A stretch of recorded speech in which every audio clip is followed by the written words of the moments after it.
It only took one tweet for everything to change, and within hours, the conversation around Ricochet shifted from in-ring ability to something far more serious. Because this wasn't about wins or losses, or even storytelling.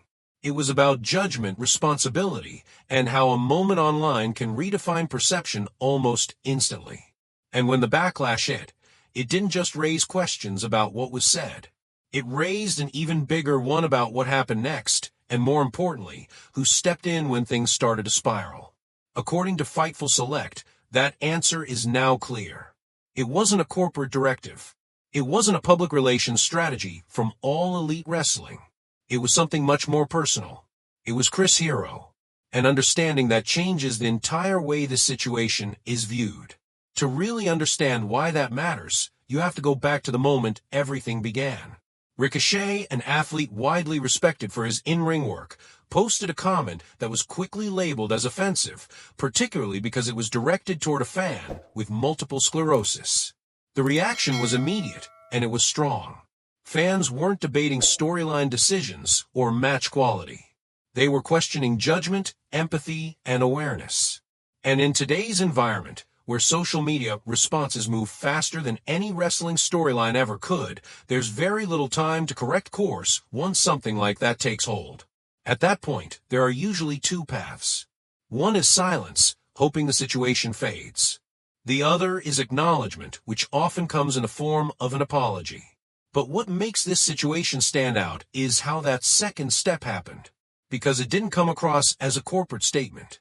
There was no indication that AEW issued a directive or stepped in publicly to manage the situation.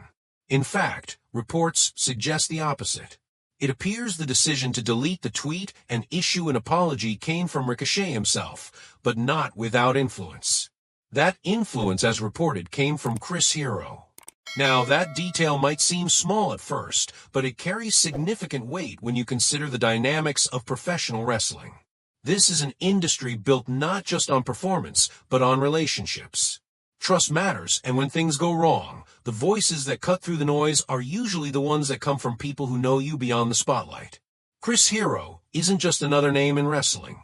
He's someone widely regarded as experienced, thoughtful, and deeply connected within the industry. More importantly, he's described as a longtime friend of Ricochet. So when the situation escalated, it wasn't a company stepping in with a formal response. It was someone from Ricochet's personal circle reaching out directly. That distinction is important, because a company response often feels calculated. It's designed to manage public perception, limit fallout, and move forward as efficiently as possible. A personal response, especially one influenced by a trusted friend, tends to carry a different tone. It suggests reflection rather than reaction. And that's where the conversation becomes more layered. Was the apology effective because it was genuine, or was the damage already done by the time it was posted? That's something fans are still debating. On one hand, deleting the tweet and issuing an apology shows accountability. It indicates recognition that something inappropriate was said, and that it needed to be addressed. On the other hand, in situations like this, timing matters just as much as intent.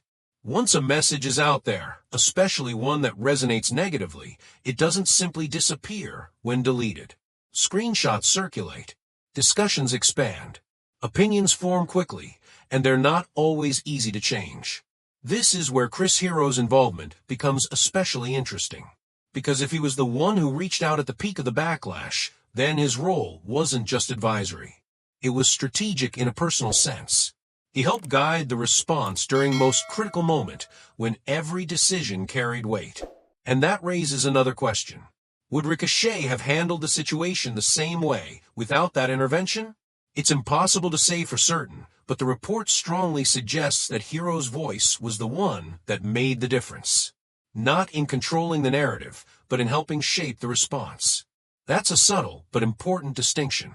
There's a difference between telling someone what to say and helping them understand why they need to say it. One is about optics. The other is about perspective.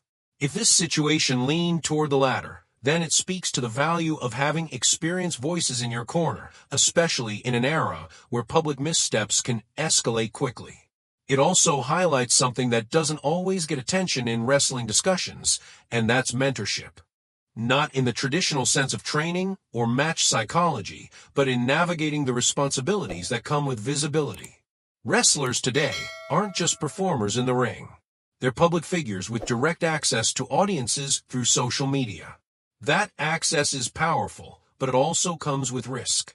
And when that risk turns into reality, the support system around a performer becomes crucial. In this case, Chris Hero appears to have been that support. But even with that support, the outcome isn't universally agreed upon.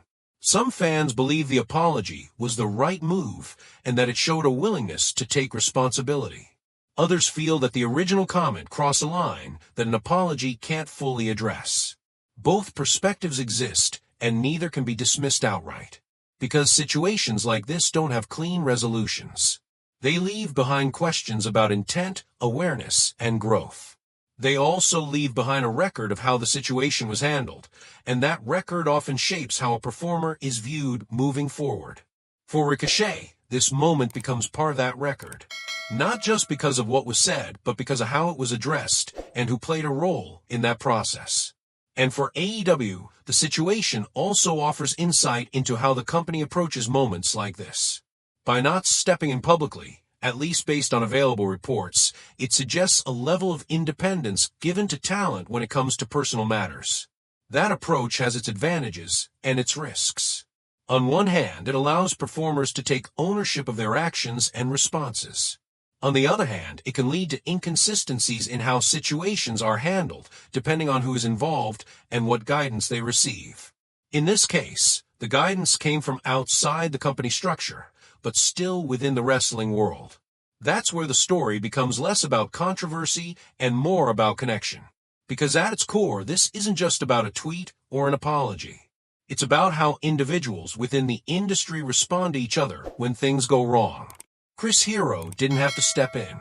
There was no public expectation for him to do so. But according to reports, he did. And that action, while behind the scenes, had a visible impact. It led to a deleted tweet. It led to an apology. And it shifted the direction of the conversation, even if it didn't end it. That kind of influence isn't measured in headlines or segments. It's measured in outcomes. And in this case, the outcome was a response that acknowledged the situation rather than ignoring it. Whether that response was enough is something each viewer will decide for themselves. But what can't be ignored is how it came together. Not through a formal structure, but through a personal connection. And that might be the most revealing part of all. Because in an industry often defined by what happens in front of the camera, this situation reminds us that some of the most important moments happen behind it. The conversations no one sees. The advice that isn't recorded. The decisions made in real time, under pressure, with consequences that extend far beyond a single post. Those are the moments that shape perception just as much as any match or storyline.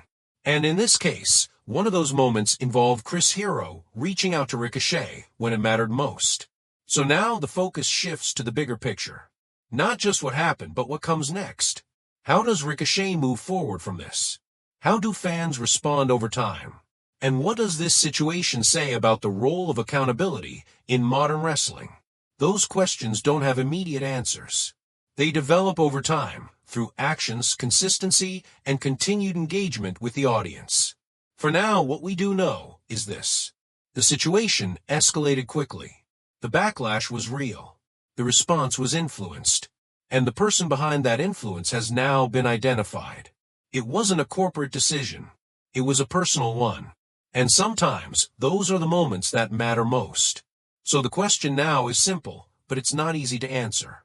Did the involvement of Chris Hero help guide Ricochet toward the right response, or was the impact of that original tweet something that couldn't be undone regardless of what followed? That's where the conversation continues, and it's one that goes beyond this single situation into how wrestling, as an industry, navigates accountability in a connected world.